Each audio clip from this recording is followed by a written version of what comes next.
सूत जी, ये महादेव मिलते कैसे, इनसे मिलन कैसे हो? मेरा महादेव से करा दे मिलन, ऐसा कोई संत मिले, भक्ति ज्ञान हम नहीं जाने। हाँ, हमको शिव पुराण को करा दे ज्ञान, ऐसा कोई संत मिले। कहने लगे जितने भी भगत हैं उनको भक्ति से मिले हैं, और भक्ति संतों के सानिध्य से मिलती है, और जब संत कथा सुनाते हैं हाँ तब भक्ति मिलती है। तो कहने लगे ऐसा कौन सा साधन है जिससे भक्ति प्राप्त हो जाए? श्रोत्रेण श्रवणम तस्य वचसा कीर्तनम तथा मनसा मननम तस्य साध्यम उच्यते। क्या बताया कि श्रवण करो कथा, चाहे शिव पुराण हो, चाहे राम कथा हो, चाहे भागवत हो, भगवान की कथा श्रवण करने से हमारे जीवन में भक्ति आ जाती है। जैसे प्रहलाद जी ने गर्भ में ही श्रवण की ना, नारद जी की वाणी से भागवत सुनाते थे, सत्संग सुनाते थे नारद जी के अपने आश्रम पर, तो भक्ति गर्भ में ही प्राप्त हो गई, सुनने से तो हुई।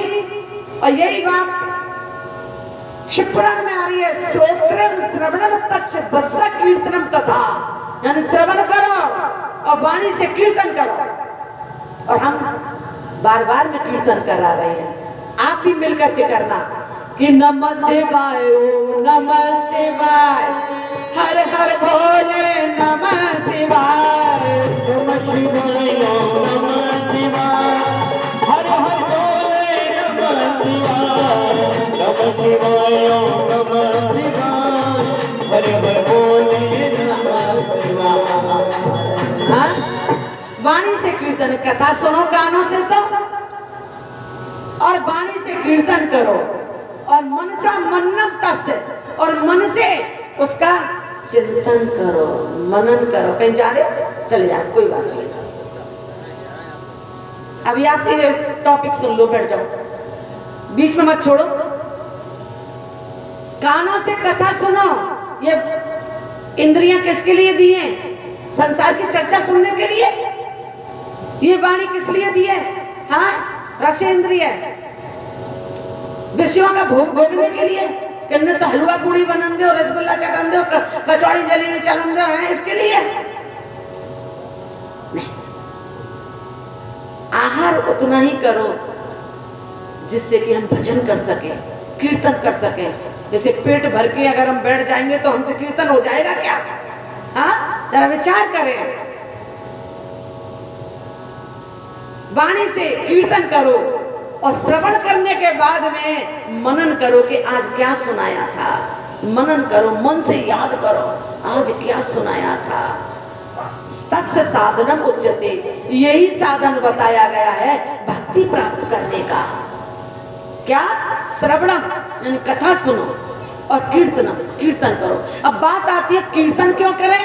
क्या कीर्तन में भगवान मिलते हैं? हाँ, कीर्तन में भगवान मिलते हैं। एक बार नारद जी ने पूछा था भगवान से कि भगवान जब आपकी याद आएगी तो आप कहाँ मिलोगे? तो शम भगवान ने कहा था कि ना अहम बसामि वैकुंठे न तपसा योगे समाधिना, यत्र यत्र मद भक्ता गायन्ति तत्र तत्र अहम तिष्ठति नारद। क्या कहा? नारद जी कह रहे भगवान तुम्हारी याद आएगी तो कहाँ मिलोगे? बोले मैं वैकुंठ में नहीं रहता हूँ। वैकुंठ में नहीं रहते, और ना मैं कोई मेरे लिए तप करने बैठ जाए मैं उसमें भी नहीं मिलता हूँ, ना योग में ना समाधि में। जहाँ पर मेरा कीर्तन होता है, मेरा गुणगान गाया जाता है, मैं वहां बैठा रहता हूँ। यहाँ बैठे हैं कीर्तन, इसलिए कलयुग में कीर्तन का बहुत महत्व है। सौनक जी बोले अगर श्रवण नहीं कर सके, भाई कथा सुनने को नहीं मिले, ये तो आ गई ये कथा आपके भाग्य से। और सौनक जी कह रहे भाई अगर कथा नहीं मिले, हाँ, और कीर्तन नहीं मिले तो शिव जी कैसे मिलेंगे? वो भी साधन बताए। कथा नहीं मिले और कीर्तन नहीं मिले तो शिव जी कैसे मिलेंगे। लेकिन उन्होंने बताया कि शिव के दो रूप हैं, निराकार और साकार। लेकिन मैडियर ध्यान रखना, जब तक कथा नहीं सुनोगे शिव पुराण तब तक आपको ये निराकार साकार के बारे में समझाएगा कौन, हाँ? पूजा विधि बताएगा कौन? जब पहले तो आपको सुननी ही पड़ेगी, और जब सुन लोगे ना, जब पूजा ढंग से करोगे, हाँ, तब आप निराकार ब्रह्म को समझोगे कि ये शिवलिंग क्या है, ये कौन सा रूप है। अभी आप शिवलिंग को क्या जानते हो? आप जानते ही नहीं है। जब सुनोगे जभी तो जानोगे, और जब जानोगे तभी आपको भोलेनाथ से प्यार होगा। तुलसीदास जी बता रहे हैं कि जाने बिन नहीं कोई परतीति,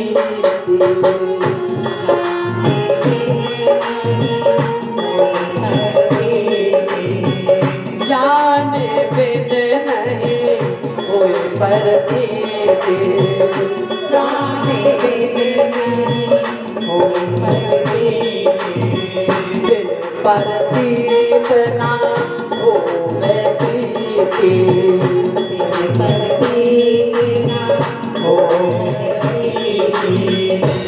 जाने बिन ना होए प्रतीति। ध्यान दो, जब तक आप जानोगे नहीं, कथा सुन के ही तो जानेंगे, हाँ? तो आपको कैसे अनुभव होगा?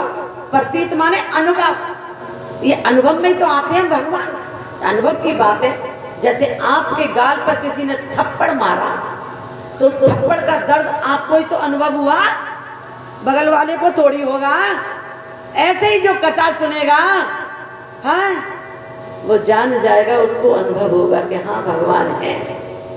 जाने बिन ना होए प्रतीति, प्रतीत माने अनुभव, और बिन प्रतीत बिना अनुभव के ना होवे प्रीति, प्रेम हो नहीं सकता। इसलिए जो भगवान से प्रेम करना चाहे तो भोलेनाथ को जानो कथा सुन करके, और अगर कथा सुनने को ना मिले तो पूजा विधि बताई है आगे। बोलो शंकर भगवान की जय हो। तो सूत जी कहने लगे कि शिव जी के दो रूप हैं। कथा अगर नहीं मिले आपको तो शिव जी के दो रूप हैं, पहला निराकार और दूसरा साकार है।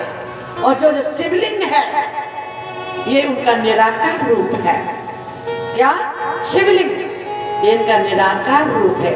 विचार करें, राम जी ने निराकार ब्रह्म की पूजा की थी रामेश्वर पर। पार्थिव लिंग बनाया कि नहीं? हाँ, माँ की बालू रेत लेकर के और पानी में लेस करके और वो पार्थिव लिंग बनाया था, और पार्थिव लिंग की पूजा बड़ी श्रेष्ठ बताई है, हैं? जल चढ़ाया था। लेकिन पार्थिव लिंग की पूजा से पहले उनको प्यास लगी थी। उन्होंने कहा लक्ष्मण जी से कि लक्ष्मण, मुझे प्यास लगी है, मुझे जल पिलाओ, क्योंकि समुद्र तो खरा है। तो हनुमान जी और लक्ष्मण जी वही सेवा करते थे ज्यादातर। सेवा के लिए तो सभी वानर गए हैं, लेकिन हनुमान जी प्रमुख हैं और लक्ष्मण जी भी प्रमुख हैं, जिन्होंने 14 वर्ष तक निद्रा त्याग दी भगवान के लिए। यहाँ तो शिव पुराण हो रही है, कोई निद्रा कोई नहीं त्याग रहा है, एसी में सो रहे हैं। ये काय के भगत? हाँ, प्रभु जागत है तुम सोवत हो, ये प्रेम करने की रीत नहीं।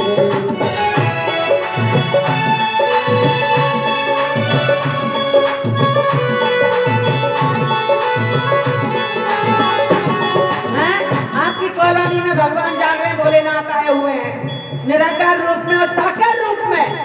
आप सो रहे हो और फिर कहे हम तो भोलेनाथ की बहुत पूजा करें। काय की पूजा?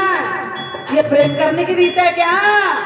हाँ, जिनकी दुर्लभ वस्तु कथा चल रही हो उसको सुनने नहीं आए तो ये प्रेम नहीं है। आप चाहे कितना भी जल चढ़ा देना, हाँ, जब आप जल चढ़ाने की विधि नहीं जानते तो कितना भी चढ़ाते रहना। जल चढ़ाने का महत्व नहीं जानते तो कितना भी चढ़ाते रहना।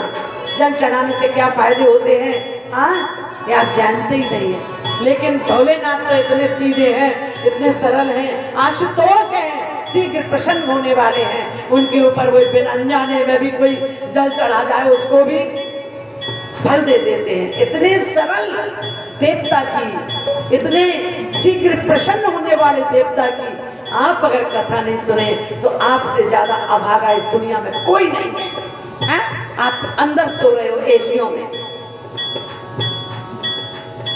हाँ, भोलेनाथ की जब जल लेकर के आए, हाँ, तब जल पीते समय उनको याद आया कि तुमने शिव का जल अभिषेक नहीं किया है, वो तो तुम्हारे इष्ट। तब उन्होंने वो शिवलिंग बनाया, ज्योतिर्लिंग बनाया, तभी वहीं पर प्रकट हो गए थे महादेव पार्वती। शिवलिंग पार्थिव लिंग बनाया, हाँ, विधि विधान से पूजा की, जल का अभिषेक किया। जल का अभिषेक क्यों किया?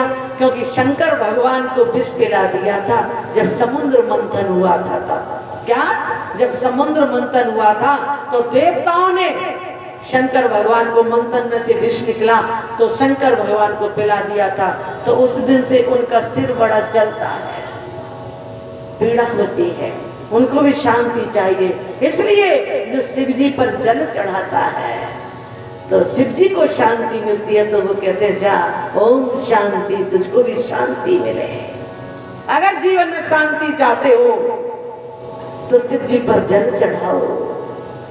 आप भी तो विषयों से जल रहे हो, उन्होंने तो विष पिया था, हाँ, आप भी विष पान कर रहे हो, विषयों का भोग भोग रहे हो, तुम्हें कभी शांति नहीं मिल सकती। इसलिए शांति चाहते हो जीवन में तो शिव जी पर जल चढ़ाओ।